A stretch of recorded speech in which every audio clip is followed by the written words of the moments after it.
first crepe has been made. You can see it has that lovely brown lacy colour on it. So I'm just going to put a layer of oil, very fine layer of oil. I see you've got a very expensive crepe pan there. Do you need the expensive crepe pan?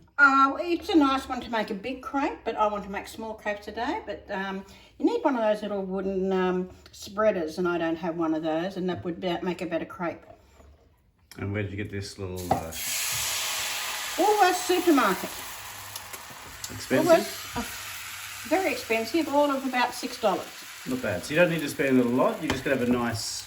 Pan dedicated to crepes. You don't use it for frying anything else up because it's not the same. You need a pan that's just used. That way you don't damage the non-stick for any other stuff, And I have other frying pans. I bought this because I have other frying pans and I've used them for frying up other things, and I knew that my crepes themselves wouldn't have been successful.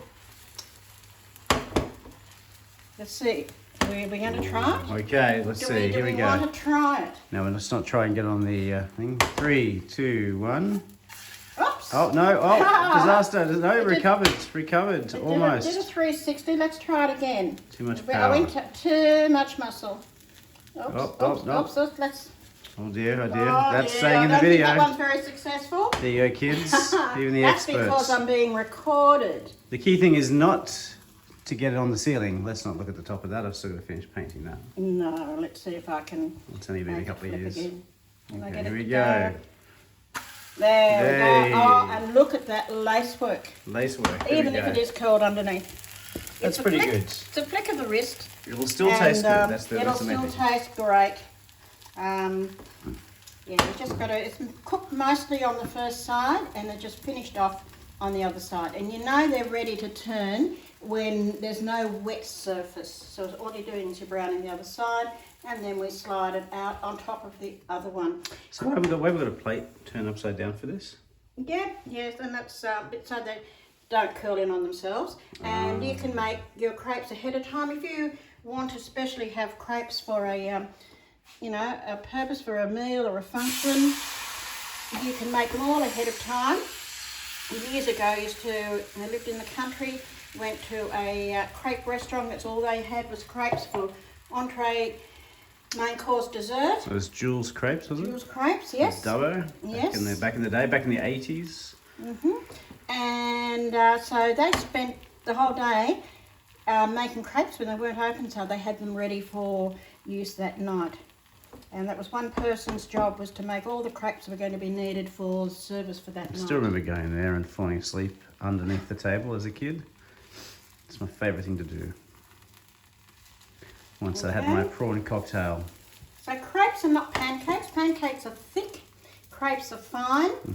And they're used for fillings. You can stack them. You can have them with lemon juice and sugar.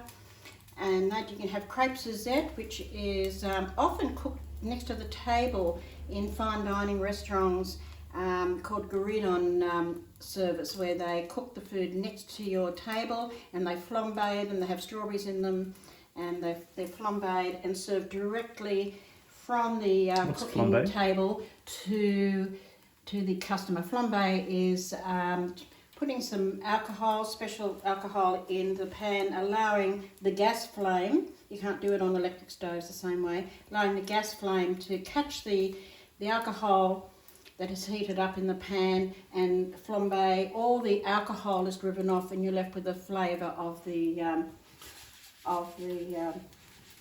alcohol. Like a brandy, for instance. There we go.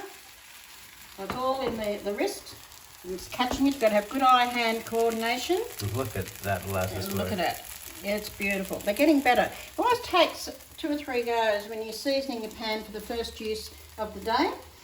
A metal crepe pan in the hospitality industry is usually dedicated just to that. It's a much shallower pan with the sides flare out, and they get seasoned.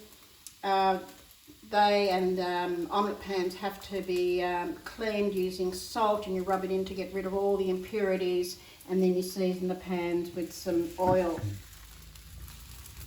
There you go. It's going to be a great lunch. So you're using oil on the pan, not butter? Yeah, it's just a very light coating. Very light coating with the non-stick pan.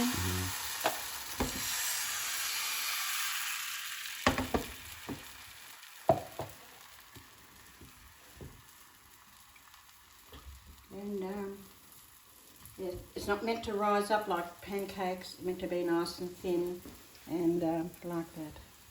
Like a wafer thin, like a wafer. Yeah.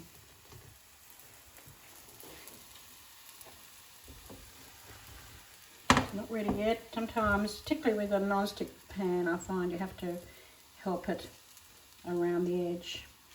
And you want to do this. It's got to want to slide. It doesn't want to slide yet. I might have to give it a bit of assistance. Oh, whoa. Jeez. Oh, dear. A bit wild today. I am a bit wild today. I did ruin that a bit. Let's see if I can bring that one back. Yeah. There you go. There's always a solution to every problem. Must be my kitchen. It's Solution to every pressure of problem. the camera. Pressure of the camera. Never happened before, right? Never happened before. Had a few disasters over the years. So there you go. That's how you make. That's how you make your crepes. That's how you make your crepes. And next, we're going to fill them. Yes, we're going to do next bit of video. We'll be filling them.